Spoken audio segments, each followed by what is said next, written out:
gentlemen, you're listening to the smooth sounds of my man Joe Frazier in the background. And you are tuned into Cleveland Sports 360 with my man LG. On the show today, he has no other than my man Les Wolff, Frazier's longtime manager and friend, Emmy Award winning sports producer, Amy Louise Williams. Without any further ado, ladies and gentlemen, get ready for your boy, LG. Ladies and gentlemen, welcome back to the Cleveland Sports 360 show. Tonight, we're going to be remembering a legend, one of the 10 greatest boxers that ever stepped foot into the ring, Smokin' Joe Frazier. As my man Kenyon told you, we're going to go to Philadelphia at about 6:30 p.m. this evening, and we're going to speak with Joe Frazier's personal manager for the last 7 years of Smokin' Joe's life. We're going to hear about how this Joe Frazier was outside of the ring, as well as a little bit of his boxing legacy that he left behind for all of us to remember. For those of you that are too young to remember the battles that took place between one of the greatest, Joe Frazier, and the greatest, Muhammad Ali. These were battles, folks. I remember when Joe Frazier said he would rather die in the ring than to lose the fight with Muhammad Ali. Smokin' Joe Frazier was one of a kind. This man would give you the coat off of his back if you were outside and homeless and frozen. And believe me, when Joe Frazier ran into a point in his life, he didn't have it to give, but yet he still dug down and he still gave, because he was one of the greatest human beings that ever stepped foot on the face of this earth. God only makes so many people like Joe Frazier, and a short time back, Joe Frazier couldn't get up when he was knocked out by liver cancer. What do you think, Kenyon? You're the big-time boxing fan. I mean, you remember Joe Frazier, right? Joe Frazier was one of the all-time greats, man. When I look at him, I've always admired short boxers in stature, not because I'm short at all, but it's always something about him. It seems like they got a little bit more heart, you know, and this was a guy that, you know, when you talk about him taking his coat off and giving it to someone that possibly couldn't have it, I mean, without him, Muhammad Ali probably wouldn't have had the career he had. He gave Muhammad Ali an opportunity when nobody else would, when Ali needed it at the worst time of his career, coming from prison, and he needed a fight. He didn't have money, and although I can tell you Joe Frazier at that time didn't like what Ali did to him, you got to respect the guy that say, you know what, I'll give you this fight to get you back on your feet. Well, you know, Smokin' Joe Frazier started fighting professionally in 1965, and it took 8 years before Joe Frazier would lose his first professional prize fight, ladies and gentlemen. Can you imagine that? 8 years in a career that spanned from 1965 to 1981. Joe Frazier, you know, he had some battles out there, man. I mean, George Foreman, believe it or not, beat Smokin' Joe Frazier in the ring.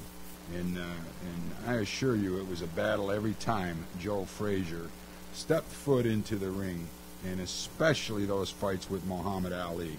But ladies and gentlemen, before we go to Les Wolff, we're going to go to a very special lady who's in Tampa, Florida today, attending training camps, and I hate to say it, for the New York Yankees, the Boston Red Sox, and the Baltimore Orioles.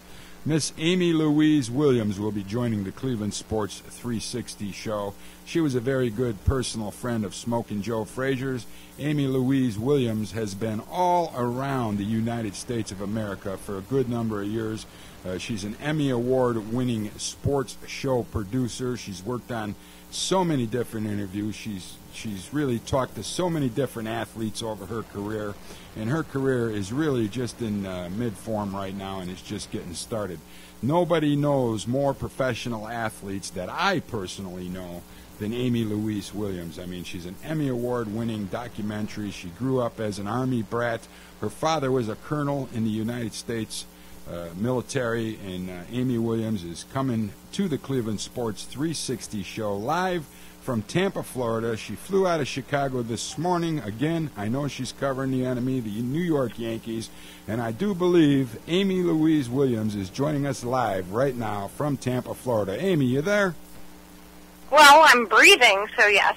Well, that's a plus. That's more than some people can say, especially in this day and age, man. I tell you, every time. How is it down there in Tampa? I know you just got there about mid-morning. What's going on down there? No, everything's fine, but I have a question for you. Shoot. Since you're from Cleveland, how are your twin brothers, Daryl and Daryl, doing? I don't keep track of them. I really don't know. I don't know. Kenyon, you got any info on that? The twin brothers, Daryl? Yeah. Who are those? We're lost, Amy. Oh, come on. Daryl and my cousin All Daryl. right, ask away. Drive me crazy. Do it. Just go. How you doing today down there in Tampa? Did you get to see any Yankees yet? No, tomorrow, 10 o'clock, we'll be with the Orioles and with Dan Duquette and Brady Anderson and whoever else I can stalk. And then Yankees, and screw the Red Sox, it's too far, so I'm out with that. But, yeah. So when you go to see the New York Yankees, don't forget, tell them LG from Cleveland, Ohio says if CC was still on the Cleveland Indians team, he'd be allowed to be a little overweight. He wouldn't be getting the razzing he's getting from the New York management, you know? I know, you said that. That's quite sad. I just wanted to remind you, the Cleveland Indians would take Sabathia in any shape or form he was in. It was up to him to sign the contract again. So, Amy, you've been tell us a little bit about your background. You've been in the sports world for a little bit of time, and you've just about interviewed everybody. How did you get started in sports? Well, I started in entertainment, actually. I mean, I started with the Jenny Jones show out of Chicago. And then Danny Bonaducci, I know, laugh at me. Oh, what's there to laugh about? That had to be something that kept you on your toes, kind of trying to keep track with Bonaducci for a while. That must have been an interesting gig. Oh, the guy was drinking bottles of tequila all day long. It was hilarious. Washing down whatever he was washing down with it, I'm sure. Michael Eisner, literally in Aspen, threw the show away. So then I worked for the Olympics in Atlanta, and then just, started working in, I love sports. I mean, my dad's listening at this time, but it took me a while, but... was a military guy, right? Tell us a little bit about your dad's background. Was he a colonel or something? My dad's was a colonel in the Army, yes, and we lived all over Europe, and he is a huge Baltimore fan, Colts and Orioles, and I just remember listening to the stories he told me, and I'm very old school, so I remember, he talked about the day that the Colts were stolen, quote unquote, from Baltimore, and he's an Orioles fan, although they always lose, but was there any chance that your dad, being a colonel in the military, was going to order any kind of a blockade to try to keep the Colts there before they jolted to Indianapolis? Oh, gosh, I don't know. See, I told you not to ask me questions I will not know how to answer. Well, it's a joke. Get it? He was going to order the National Guard to stop the Colts from leaving. Oh, he could probably do that, for sure. Yeah, we know the feeling when a team books town. I mean, the Browns left in '99 and went over to Baltimore, so we know that feeling pretty well. I feel for your dad. All right. I have the same feeling he had when the Colts left. So your dad was all over Europe, and obviously you tracked right alongside of him, and that's how you picked up your love for sports? I mean, I've always loved it. I just never realized how much until entertainment producing is one thing. I mean, it gets a bit much. You can only interview Paris Hilton so many times. It gets a bit boring.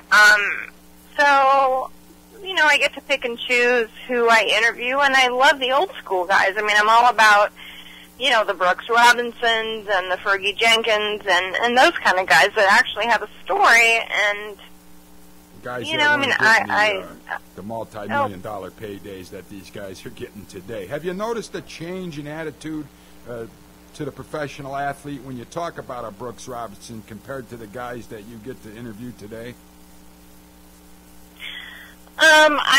I do, but I choose to not interview them. I mean, I'm offered interviews with what I like to call them, the kids. I don't want any time with them at all. I prefer to talk to the broadcasters who are usually old school guys that used to play baseball or football or whatever.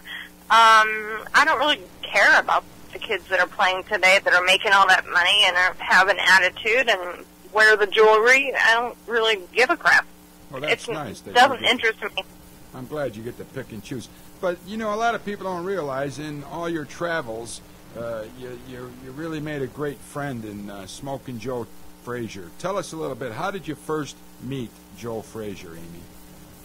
Well, I mean, how did that interview go earlier with... Leon Spinks. Less is fun after us, but how did the interview go earlier with Spinks? It went very well. What'd you think, Ken? I had a chance to interview Michael Spinks on my show on Sports. No, Leon. Mr. Spinks, Leon Spinks. I had a chance to interview him on Sportsmanlike Conduct today, and it was excellent.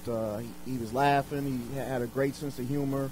And we got into a lot of things. He said the only person he ever was afraid of was his mother.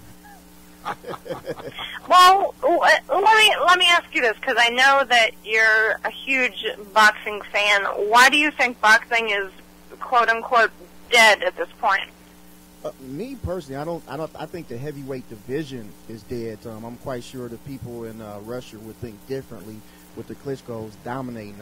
I personally think it's just the heavyweight division. It's no type of draw fighter right there right now that's going to demand the type of attention that the fighters of Muhammad Ali, Spinks, Tyson, those days. Right. There's no fighter out right now that draws that type of attention. What's your thought about that, Amy? Well, about boxing or about Frazier? About maybe it's dead. I mean, you see the heavyweight division's dying, or it's dead, or we don't have the charismatic boxer to come out like a Muhammad Ali or a Joe Frazier, let's say. What's your thought about that?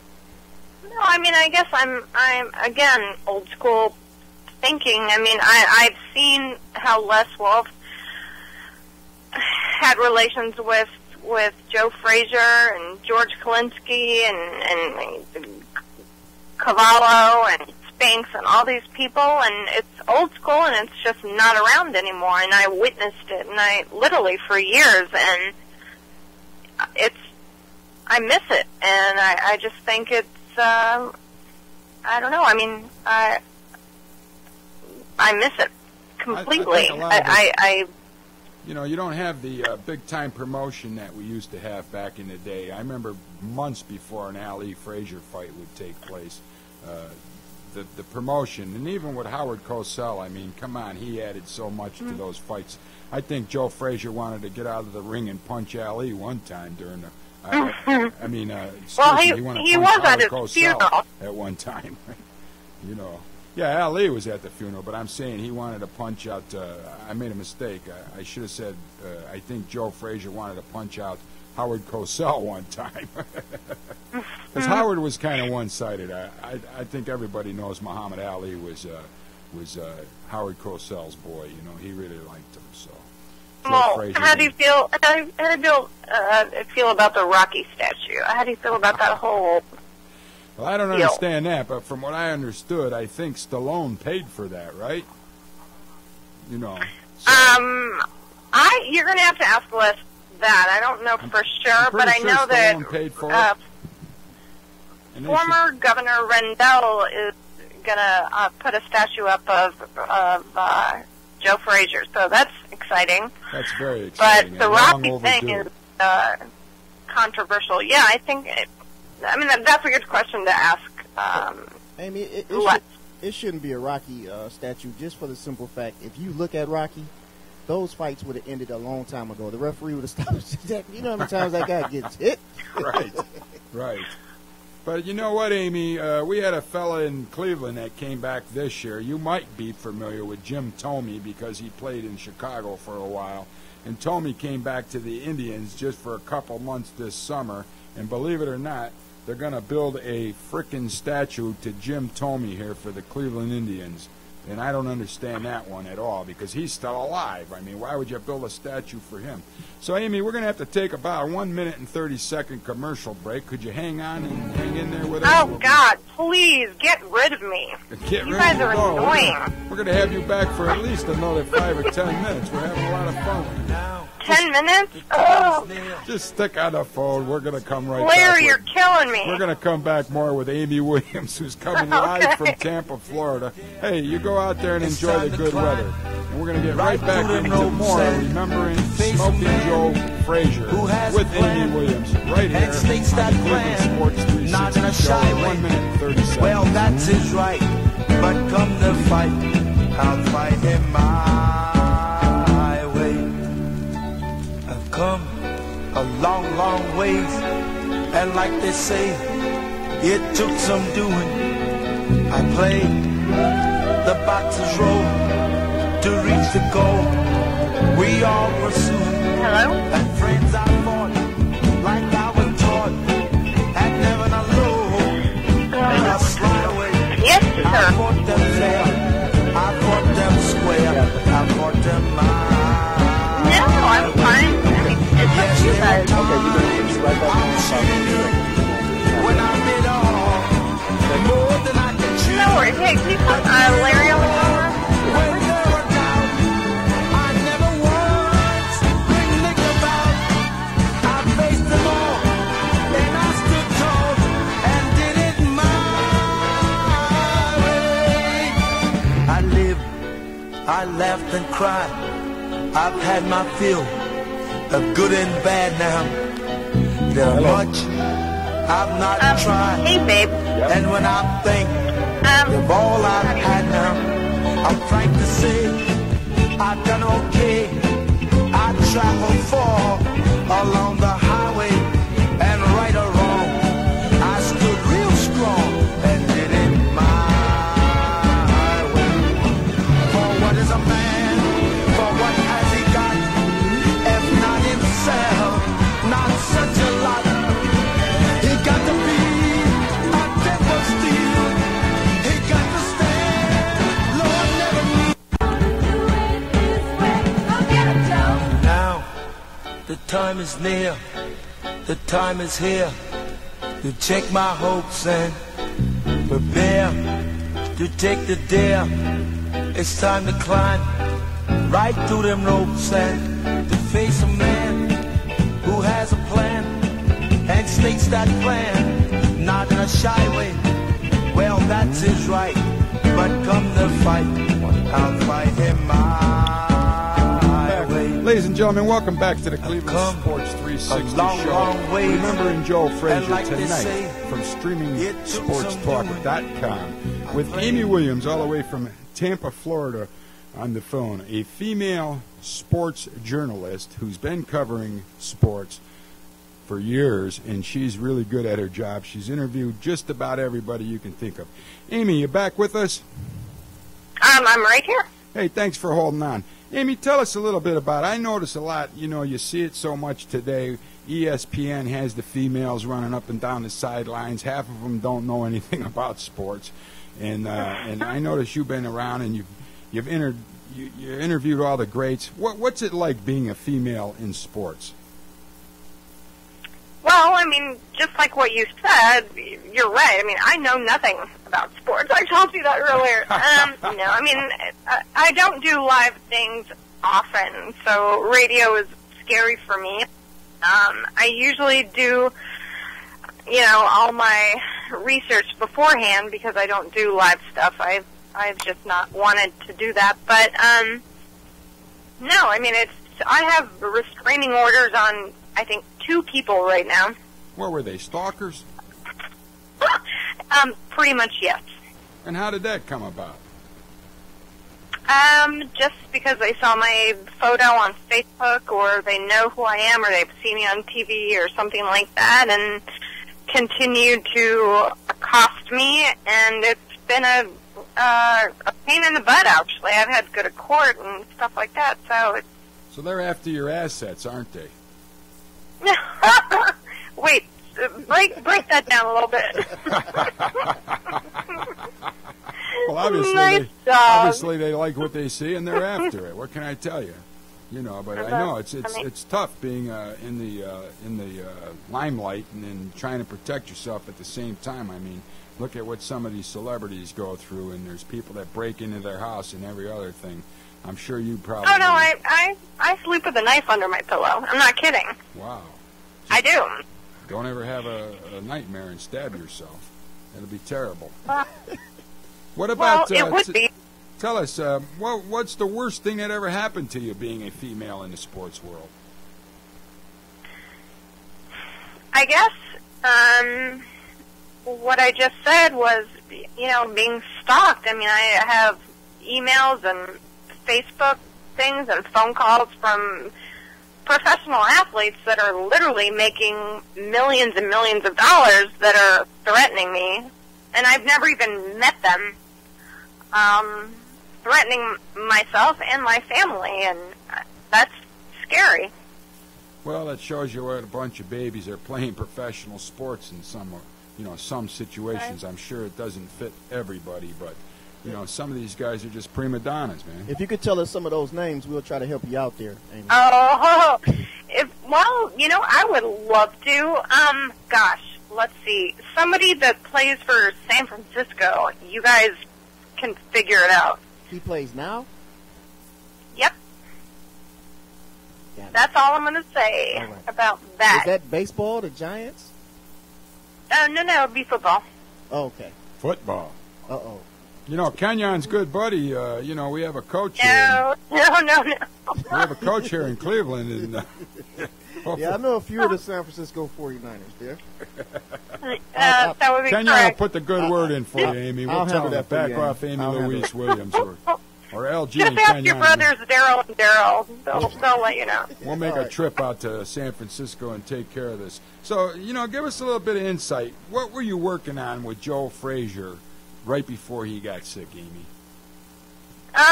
Well, you guys are going to talk to Les Wolff, who was his best friend and agent and manager, and he's now writing a book about him, which is unbelievable. I'm helping out with that. So I'll be in New York in a couple of weeks to help with that. But just witnessing Joe and Les together, it's unbelievable. They're best friends. Les took care of him.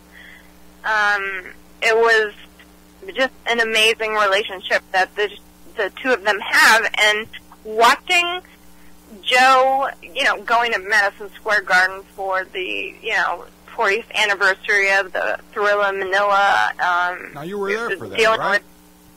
I was there, yes, with George Kalinsky, who's amazing, the photographer at Madison Square Garden. Just these guys were, I witnessed all of this. It's just, you'll get more out of Les than I can tell you right now. Though, Amy. Come on, tell us. Did you get a couple tears in your eyes or what? When he died? No, when you went to see even the 40th anniversary of the Thriller. Oh my God, I cried about everything, but yes, of course. No, the guy that he was wonderful. He's a sweet man. There are a lot of things that people don't know. So Les is going to write a book about these things. And, I don't know. He's just a sweet, sweet man. Really. I've carried him into Madison Square Garden. I literally, physically carried him in there. He was pretty sure he was sick before everyone knew he was sick. Absolutely, absolutely. But how touched was Joe Frazier with the 40th anniversary of that event? How did that How in touch touch Joe? was he? Yeah, was he touched by that?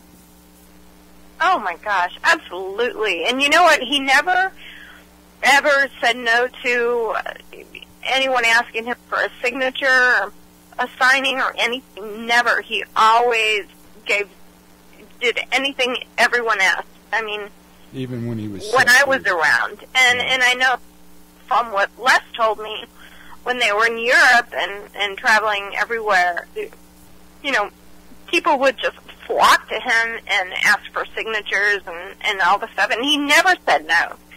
He's just a sweet man. So there's way more that Les knows, who's coming on after me here, hopefully soon. Yeah, it's going to be real soon. You're cracking me up, Amy. No, well, I mean, come on, you guys scared the crap out of me. Well, don't be scared. This has been fun, hasn't it? Mm-hmm. But anyway, no, he was just a great man, and never said no to anything about that kind of stuff. So. Well, that just showed you what the difference is today compared to yesterday's athlete. And some of these guys today, you're lucky if you can get them to stick around after the event to sign a couple autographs. I mean, they act like... Oh, that's my point. Absolutely. I mean, I won't even... And I told you guys, I'm like, I get offers to interview Michael Vick type people. Screw it. I'm not going to do that. I no way. Would you let Michael Vick babysit your dog? No. That's Kenyon. Well, listen, Amy, it's been a great honor to have you on the Cleveland Sports 360 show you're so tonight. Sweet. Thanks, no, really, guys. it is. I mean, you're being too modest. Amy Williams has been around a long while and interviewed all the great athletes in professional sports. She's like a Rolodex of people. And I'm so glad that I can call her my friend. And I thank you so much, Amy. I'm going to let you get back to Hey, I didn't say you were my friend. Well, that's... Uh-oh, I'm in trouble now. And we didn't touch on going to Kuwait with Fergie Jenkins. Oh, yes. What an idiot I am. Tell them about you going to Kuwait to build baseball fields, Amy. Go ahead. Tell us about Say that again? Tell us about the trip you're going to take to Kuwait to build some baseball fields. Right. Well, I've been cleared to go stay on the military bases. There are 3 different camps in Kuwait. So Roberto Clemente Jr., Sean Salisbury wants to go, and Fergie Jenkins. I mean, Ernie Banks wants to go. It just depends on the date. Al-Qaeda's kind of being a pain in the, butt right now. So we're waiting on a date specifically. But yeah, we're going to go. We're getting, and these guys have been sending me things. Certain different teams have been sending me shirts, and I have it on my Facebook page actually. Well, when you get over there and you start doing this, send me some pictures. I'd like to post them on the show once in a while. Absolutely. How hot does it get in Kuwait? Say it again? How hot does it get in Kuwait? Like 120, doesn't it? No, I don't know. I don't care. I lived in Haiti. I don't care about Kuwait. All I care about is probably they don't. Feels like air conditioned to you, huh, Amy? So when are you leaving on this trip to go to Kuwait?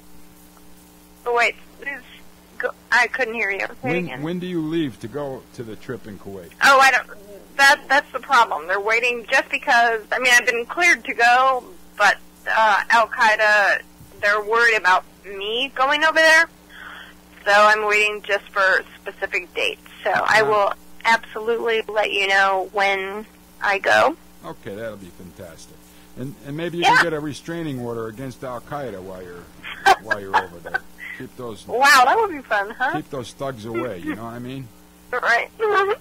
All right, Amy. Well, I wish you the best of luck, and it's fantastic that I'm so sorry that slipped my mind because that's a big important thing that you go all over the world and you do things to help people with the baseball fields and stuff. There's not many people that would give their own time to do something like that. And when you see Sean Salisbury, tell him he still owes me a phone call back, will you?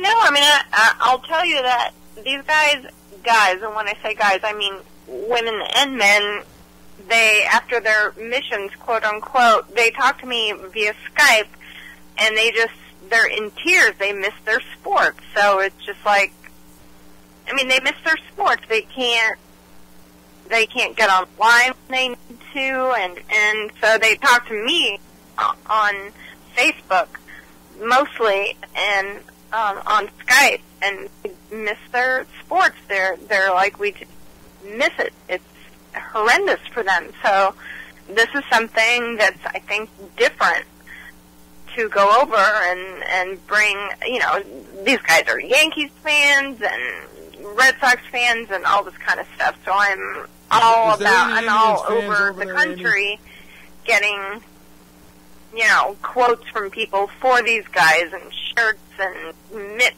and balls and stuff like that for the troops to take over. So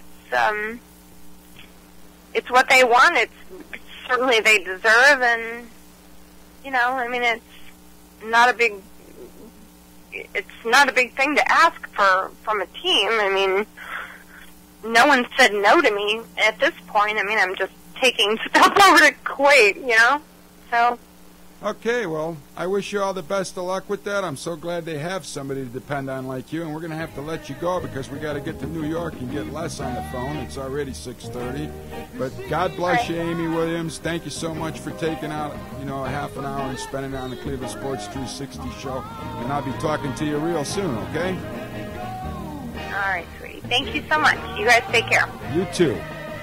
Ladies and gentlemen, Amy Williams, all the way from Tampa, Florida, covering 3 Major League Baseballs. Unfortunately, it's not the Cleveland Indians, it's the Yankees, the Red Sox, and the Orioles. This music you hear in the background, folks, Smokin, Joe Frazier, and the Knockouts. We're going to be right back to knock out the second half hour of the Cleveland Sports 360 show in about 1 minute and 30 seconds. We'll be back at you. Do not turn that all the good things I've done for you, my baby. The things I did, most men would be ashamed to do. Oh, yes, they will. So if you leave me for somebody else,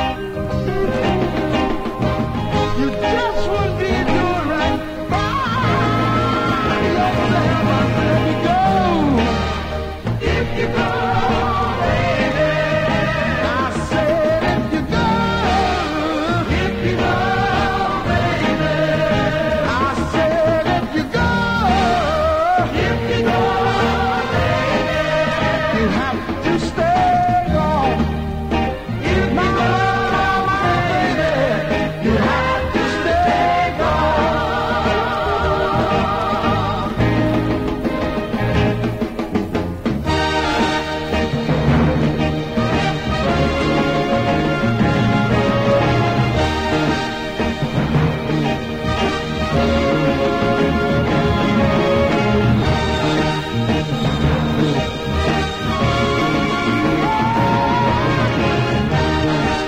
That's all right. I'm the last one alive who want to see you go. But before I take you back, baby, I'll make it all alone. I said you go, if you go, baby. I said if you go, baby. I said if you go, baby. You have to stay gone. If you go, baby, you have to stay gone.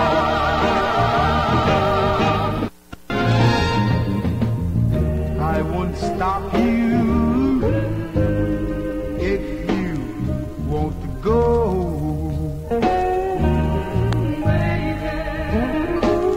But just remember, if you leave, you can't come back no more, my baby.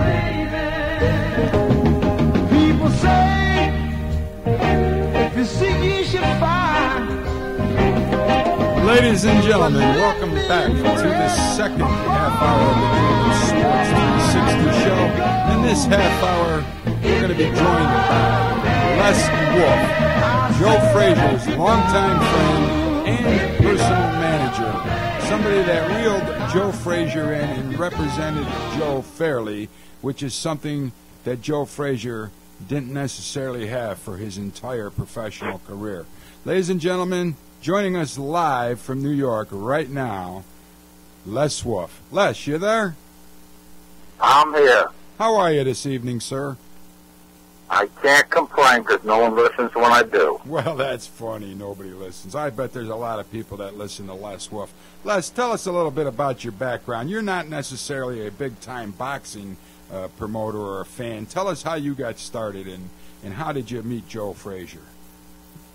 No, my background is, I hate when I say this, a half a century in the marketing arena. You hate the half a About century? 7 years ago, I met Joe.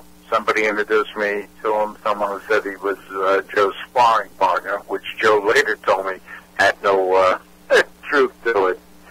But Joe and I hit it off. I took him on because, from a marketing perspective, he had not been well marketed or well managed for several decades. And he and Ali are the only two athletes in any sport anywhere in the world that is known. He was known in all 193 countries in the globe. Two guys. And I took him on as a marketing client, and then he asked me to become his business and personal manager, and we became close friends over the last 7 years. And Joe Frazier could rely on you night and day, isn't that right, Les? 24 hours a day, 7 days a week. I bet you have some funny stories you can share with our listeners tonight about Joe Frazier. First of all, what about Joe the man outside of the ring? Share a little bit about that with us. Joe was a champion outside the ring as much as he was inside the ring. He was a very down-to-earth individual, loved his fans, had tremendous respect for his fans, but was a down-to-earth guy who did things that you don't normally expect. He passed a homeless man on the street who didn't have a coat, so he took his coat off and gave it to him. We had a situation up in Toronto where a gentleman who had been in touch with us who was suffering from prostate cancer and wanted to fly down to Philadelphia to meet Joe. But it turns out Joe and I were going to be up in Toronto, and this gentleman lived not too far from Toronto. So he and a friend came down, had dinner with Joe and I. Joe gave him his hat, and to this day he thinks he went into remission because of Joe. No kidding. I remember one night Joe called me and said, "Les, we need to do such and such in the morning." I said, "Joe, I can't. I got problems with my car. I got to take it in the garage in the morning." 8 o'clock in the morning, my doorbell rings, and there he is with a toolbox. And people said, "Is that Joe Frazier working on under the hood of your car?" I said, "No, it's George Foreman." But Joe was just very, very sweet individual, very down to earth. That's amazing story. I mean, you know, that's a touching story how he went to Toronto and he made sure that he saw this guy. I mean, Amy Williams was just on the phone in the first half of the show, Les, and she was telling us that there was never a time where Joe Frazier would deny anybody an autograph, man. Oh, no. Now, in fact, when I first took him on as a client, we were going into an office building in New York, and some fans spotted him and came running over, and I went to block him, and he said, "No, Les, I know we're late for the meeting, but we never insult a fan." And he was that way throughout the 7 years that I knew him. If he was hired to do something for 2 hours and there were fans there for 5 hours, he stayed for 5 hours. Wow. I mean, the man really loved his fans and could teach some of these multimillionaire athletes today, you know, a little thing called graciousness. Yeah, that seems to be a missing thing. Ladies and gentlemen, on the phone live from New York with us this evening, Joe Frazier's personal manager, longtime friend, Les Wolff, a man that spent up to 24 hours a day with Joe Frazier for the last 7 years of Joe's life. If I could jump in, Les, Kenyon Johnson, Les, when I look at Joe Frazier, and I know a lot of our audience now wants to know this, a lot of names was called by him from Muhammad Ali when he gave Ali an opportunity, and I know you had several conversations regarding this. With the unfortunate passing of Joe Frazier, do you think he ever honestly and truly forgave Ali for what he did? Well, I truly believe the media made more of it than Joe did. Joe was disappointed in Ali, in the fact that he had done so much for Ali over the years, and they had been friends. But I will say one thing, Joe looking down from heaven, I think was impressed with the fact that Ali came to his funeral. As bad as physical shape he was, he flew into Philadelphia and came to his funeral and showed a tremendous amount of respect for Joe. So, but Joe was never bitter. At least not in the 7 years I knew him. And that's one thing about a guy that'll take his coat off his back and pass it on to others. I don't think that they are bitter people, Les. I mean, I don't think Joe Frazier had a bitter bone in his body. Joe had too much character. Right.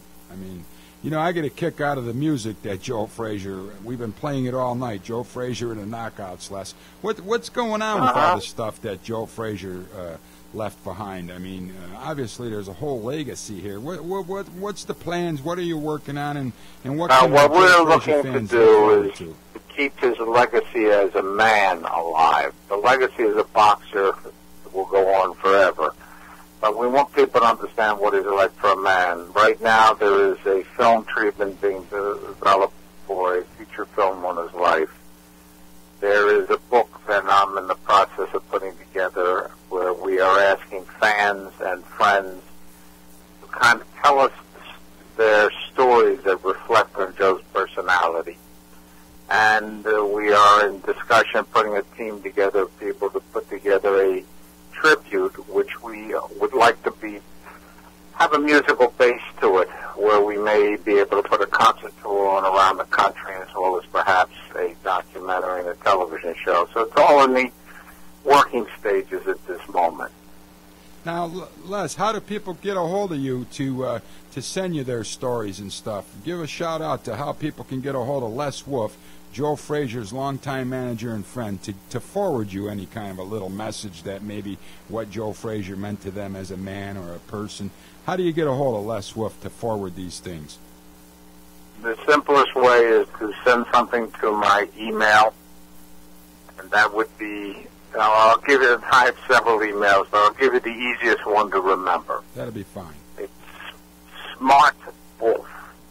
But Wolf is spelled with 2 F's. smartwolf@AOL.com. So it's smart, SMARTWOLFF at AOL.com. Is that correct, Mr. Wolff? Correct. That's my personal email, and that it'll get to me.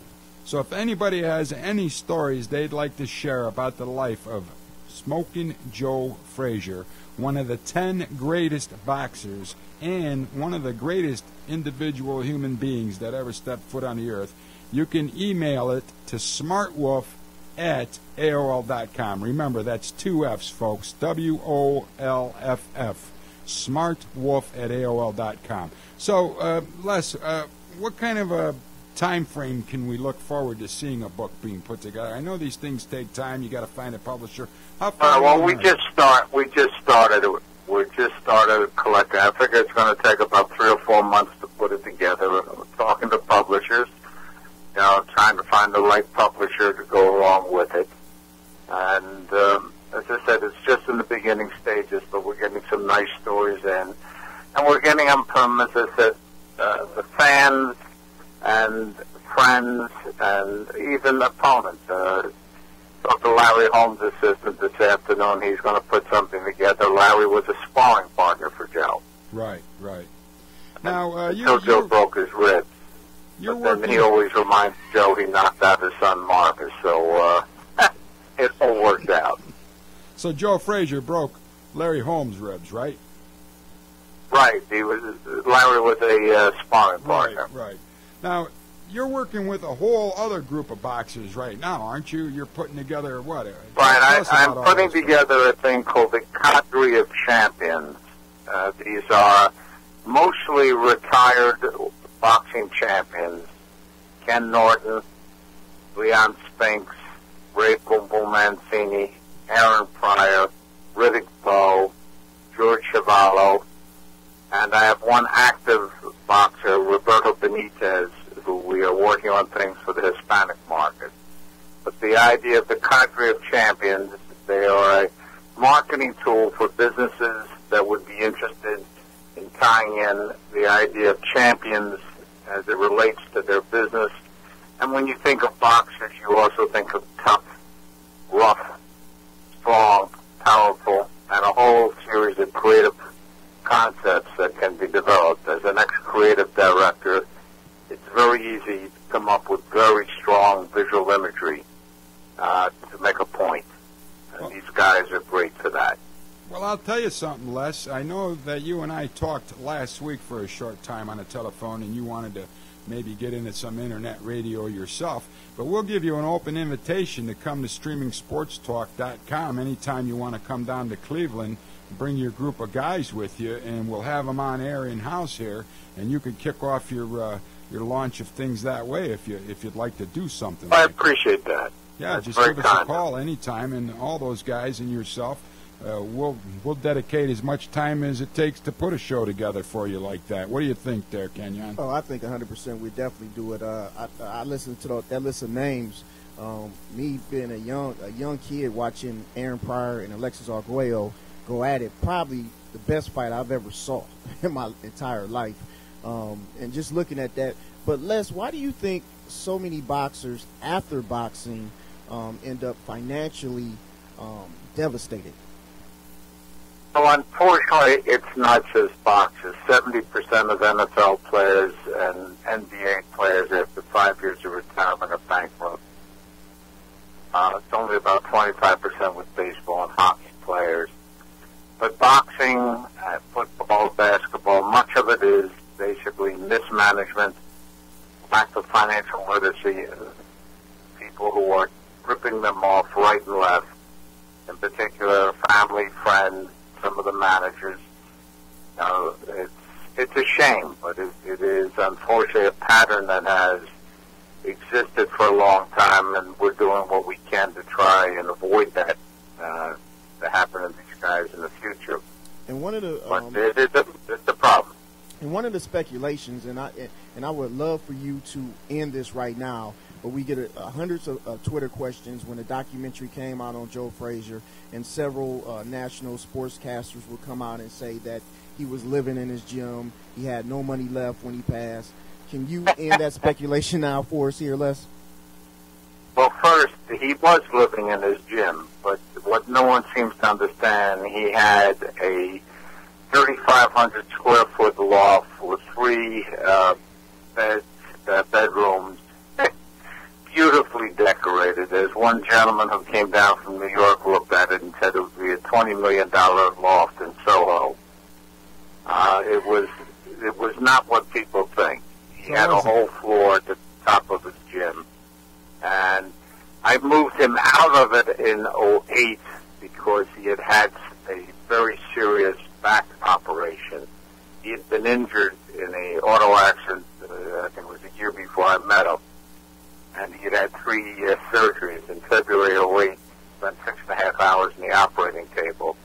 And I said, that's it. You're not walking up, down the 3 flights. I don't care how nice the apartment is.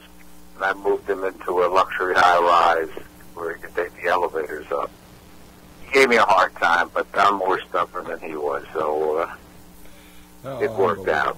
Now, Les, Joe Frazier has 11 children, right? Yes, he does. And how was his relationship with his 11 children? In general, I think that it was good. They range in age right now from 20 to 52. Wow, that's a pretty good spread. It's a complicated family, as you can imagine. He had a daughter that was 11 kids from anybody's family would be complicated. Right. He had a daughter that was a pretty good boxer. I wanted him and I wanted Layla Ali and her to fight each other. There you go, Les. We got to promote to she and Lila did fight. Oh, Lila won. Oh, I didn't see that. Wow. Yeah. She's a judge now in Philadelphia. There you go, Kenyon. You got the answer you were looking for. Hey, what's the story, Les Wolff, with the statue of Rocky? When are we going to see a Smokin' Joe Frazier statue be erected in Philadelphia? Well, it's a sad comment there. First, what most people don't understand is that the city of Philadelphia didn't put up the Rocky statue. Stallone paid for it. It was the public relations promotion tool for Stallone. Unfortunately, they didn't do anything for Joe. Actually, if you look at the city of Philadelphia, there is a vast amount of talent that has come out of the city of Philadelphia. Absolutely. In athletics, in entertainment, in science, and education, and none of it's ever been honored. Very little, and it's a shame. And we were, up until Joe died, we were working on the idea of a Joe Frazier sculptural garden. And I'm now looking to talk to some national advertisers about taking that concept and developing sculptural gardens and galleries of sports that we would like to do in different cities. So we'll see what happens out of that. And that would honor these athletes that came would from honor of these athletes. It would be actually it would become a tourist site that would generate revenue for whatever cities they're put into, as well as being a tremendous marketing tool for the right corporate sponsor. See that, Les Wolff, that's why you're a marketing genius. You come up with all these little things. That's a fantastic idea. That's just the way I wrote it. Thank you. Absolutely, man. Absolutely. Ladies and gentlemen, Les Wolff, Joe Frazier's longtime manager, we have on the phone tonight with us. We're remembering a little bit about the man they called Smokin' Joe Frazier. So, Les, near the end, how was Joe? I mean, please don't tell me he suffered a lot. Did he? I mean, how did he go out? No, unfortunately, Joe was misdiagnosed for months. And when they finally did the right test and diagnosed him, it was on October 6th that he found he had 2 major tumors surrounding his liver. And he was dead a month later. Right. Fortunately, he did not suffer a lot. And very honestly, though he knew he had a tumor, we didn't tell him what the situation was until the last couple of days beforehand. Because we were we're very honestly looking for miracles. We were talking to people in other countries where there had been experimental treatments going on in Russia, Germany, elsewhere, to see whether or not there was some way that we could pull off a miracle. Unfortunately, that didn't happen, and it's a shame, because I have to say this was one fantastic gentleman. Really Absolutely. was. I mean, I haven't talked to anybody, Les, that has ever said a bad word about Smokin' Joe Frazier. What's the funniest thing that have ever put you and Joe Frazier out there? What's the funniest thing that ever happened during your 7-year relationship with Smokin' Joe? That one I have to think about. There were a lot of interesting and some funny experiences with him. I think the thing I got the biggest kick out of him wasn't so much an incident, but it was when a reporter asked him one day, he said, "Joe, what's the one question you're asked all the time?" And without blinking, without hesitating, he said, "Are you really Smokin' Joe Frazier?" And that is the one question he was asked all the time. Really? Because people couldn't believe that this legend was talking to them, sitting down at their table. I mean, he was just so down to earth, it was unbelievable. I mean, there were things like one time we're driving down, and this happened actually several times, driving down a highway, a car was broken down the side of the road. He got out and he changed the tire. He did things to help people, and they'd look at him like, "You look familiar." Did anybody ever tell you look like Joe Frazier? All the time. All the time, he probably said, huh? Well, I'll tell you one thing, Les. I don't know if the world will ever see another Smokin' Joe Frazier again. I mean, Never. How about Never. this music? I mean, was he involved in some fashion shows and things of that nature where he came out wearing different suits and performed some of his musical songs? Oh, yeah. In fact, we were working up until a few months before he took ill. We were working on bringing back the knockouts again. He had recorded for Motown and Capitol Records in the 70s. He traveled around the world with his group. He was a very talented R&B singer. Absolutely. This was not just a hobby. This was his primary love. As much as he was a great boxer, he loved his music. Yeah, and if you ever sat with him, half the time he was singing. That's amazing. He just loved music. That's fantastic. You know, one thing I noticed about some of these boxers, I mean, you look at Muhammad Ali, and he has a lot of trouble speaking, a lot of trouble speaking nowadays. And you talk to Leon Spinks, and once in a while he falls in and out of it. But Smokin' Joe Frazier, God blessed him with the voice, and he seemed to be able to speak right up until the end. Is that about right, Les? Oh, yeah. Well, most people don't understand. Joe was a very smart guy. In fact, his one regret was that he didn't finish high school and go to college. Because I have to say, he was street smart. He was extremely intelligent. And he surprised me all the time.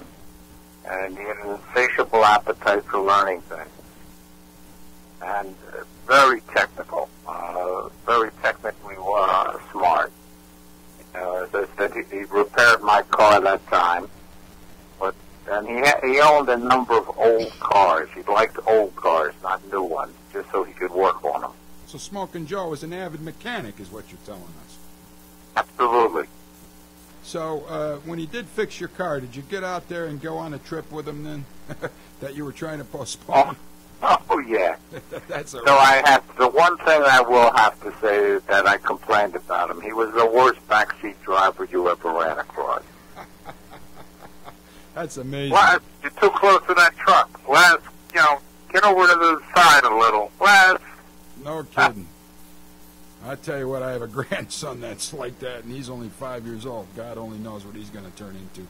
So, Les, let me tell the people one more time. Ladies and gentlemen, we have Les Wolff on the phone, Joe Frazier's longtime friend and manager. Les, we're down to about the last 2 minutes of the show.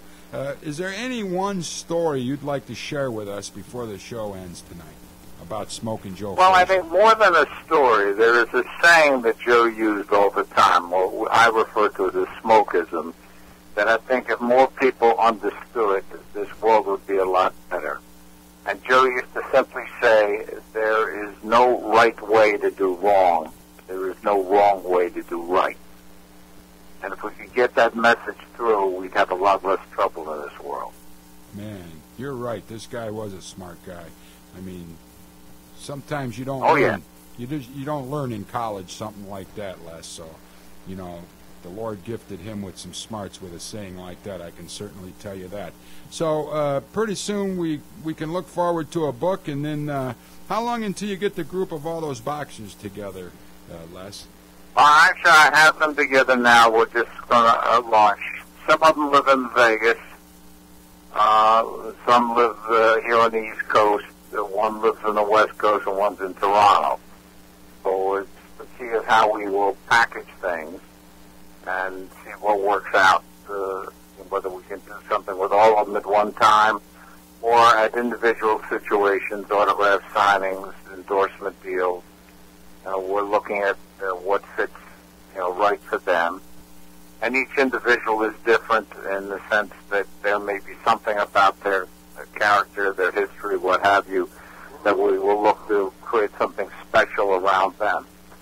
But as the cadre of champions, they represent guys who, like Joe, had a dream and fulfilled the dream, no matter what the obstacles were. Now, Les, if you had most of us in life trying to do that. If you had one thing that you could pass on to any young boxer that could be out there listening to this show right now, what would it be? One thing that made Joe a champion, that he made it clear that every boxer needs to have, is heart.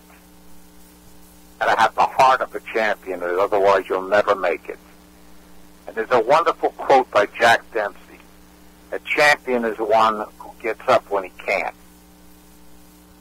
Unbelievable, man.